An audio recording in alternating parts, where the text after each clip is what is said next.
ইংল্যান্ডের ইয়র্ক শহরে ঠান্ডা রাতগুলোয় কেউ বলে এখনো শোনা যায় সেই কান্নার শব্দ, যেখানে এক ছোট মেয়ে আজও তার মাকে খুঁজে বেড়ায়। কিন্তু যে মা সেদিন ফিরেছিল সে মানুষ ছিল না। ভিডিওটি শুরু করার আগে চ্যানেলটি সাবস্ক্রাইব করে দিন। ইংল্যান্ড এক দেশ যা তার সৌন্দর্য, রাজকীয়তা আর শান্ত পরিবেশের জন্য বিখ্যাত।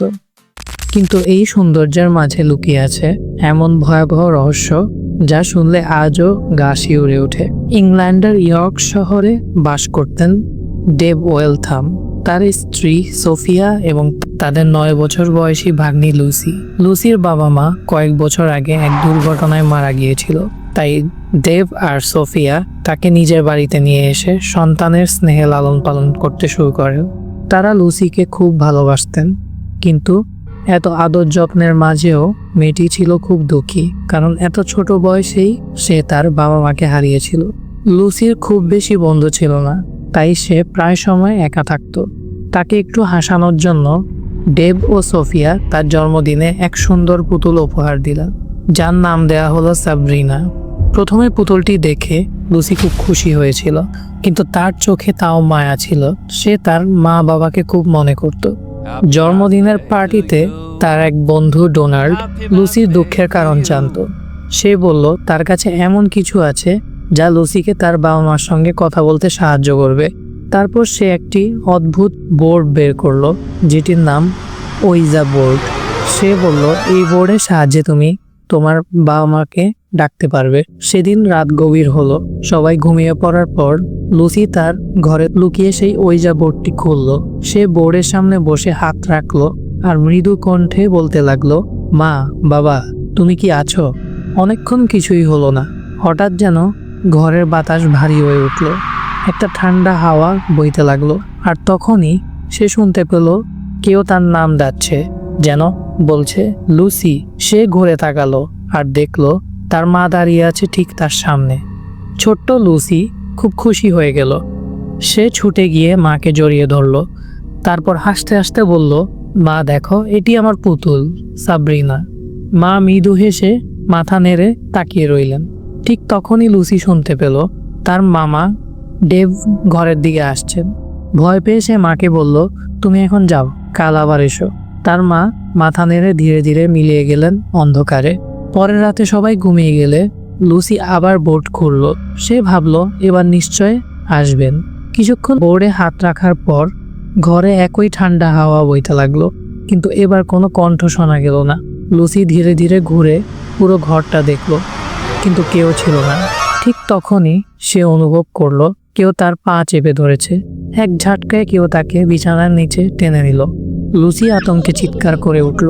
সে বিছানার নিচে তাকিয়ে দেখলো তার মা সেখানে, কিন্তু কয়েক সেকেন্ডের মধ্যেই সেই মায়ের মুখ বিকৃত হতে লাগলো। চোখ লাল হয়ে উঠল, ঠোঁট ছিঁড়ে গেল, দাঁতগুলো ধারালো হয়ে উঠল।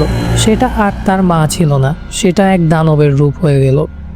লুসি চোখ বন্ধ করে চিৎকার করতে লাগলো। আবার চোখ খুলে দেখলো ঘরে কেউ নেই, শুধু বিছানার নিচে পড়ে আছে সেই সাবরিনা পুতুলটি। তার চিৎকার শুনে ডেভিড আর সোফিয়া ছুটে তার রুমে এলো। তারা দেখলো ঘরের মেঝেতে উইজা বোর্ডটি পড়ে আছে। ডেভ ভয় পেয়ে গেল। লুসি বোর্ডটা বন্ধ করার আগেই সে সেটা তুলে জানলা দিয়ে ছুঁড়ে ফেললো, তারপর জানলাটা বন্ধ করে দিল।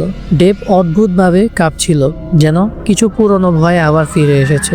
সে তৎক্ষণাৎ ফোনে তার বন্ধুকে ডাকলো, যিনি একজন প্যারানর্মাল এক্সপার্ট। ডেভ ফোনে কথা বলছে, এমন সময় হঠাৎ জানলায় টক টক শব্দ হলো।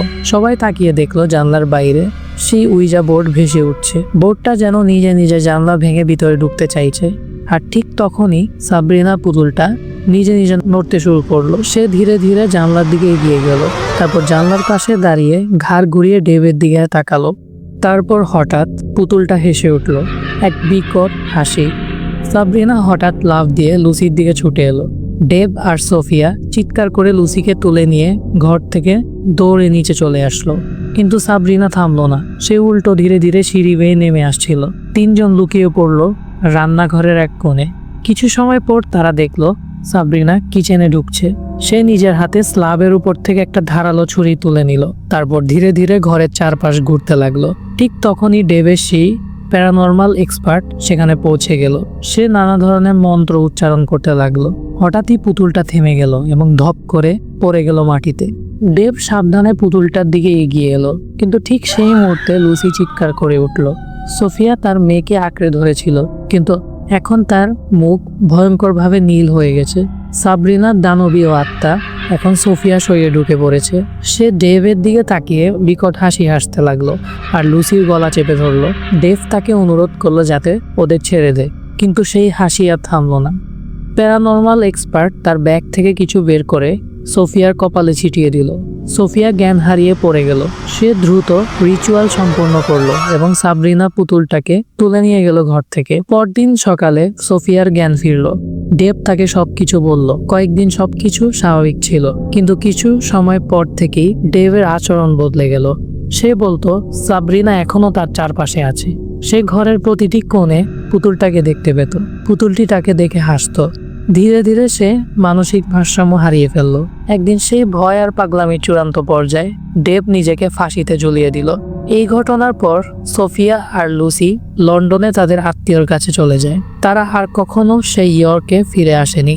বন্ধুরা, যদি এই গল্পটি ভালো লেগে থাকে সাবস্ক্রাইব করুন এবং কমেন্টে জানান কাহিনীটা কি সত্যি নাকি শুধু গুজব।